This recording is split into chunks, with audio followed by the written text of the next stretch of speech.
सांग माने मोर ना है मीना बाघ मोर यूट्यूब चैनल आपण मानको मैं स्वागत करूचे। इटा मोर फास्ट ब्लॉग ई ब्लॉग वीडियो रे आपण मानको मैं मोर घर देखामी। तो माने चलो देखमा मोर घर मोर बारी आड़े गछ माने लागी छे गछ देखमा चलो।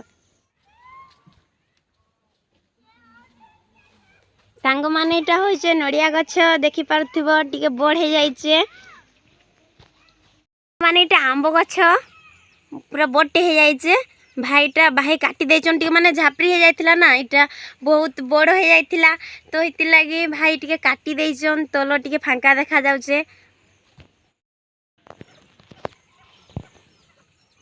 सांग माने इटा माखन गछ सांग माने देखि पारुथिबो एटा अछि पिजुली गछ आ एटा पिजुली गछ रे फल धरिछि आ फल छोटटे हेछि आ बड़ हेले फल आसीबो मिसिकी खाइबा।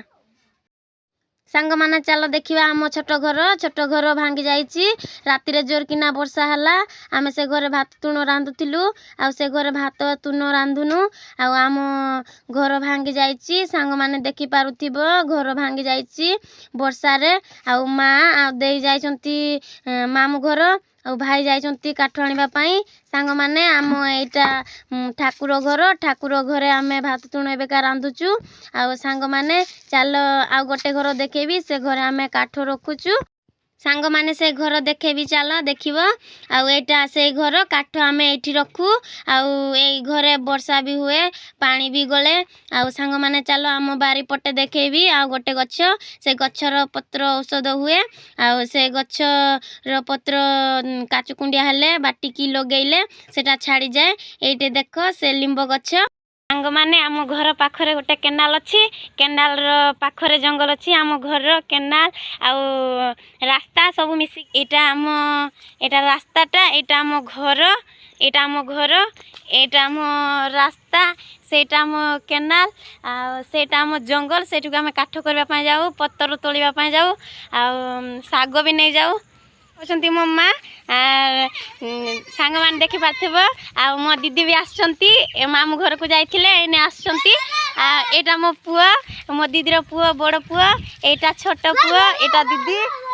दीदी मामू घर आसला बेले साग तोली के आनिसंती जंगल पटु आसिले तो साग तोली के आनिसंती एने देखो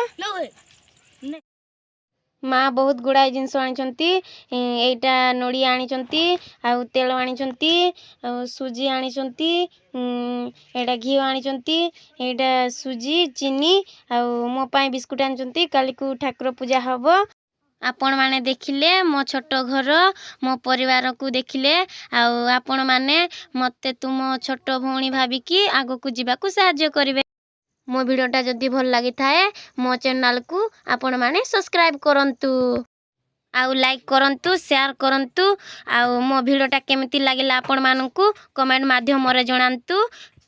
जय जगन्नाथ।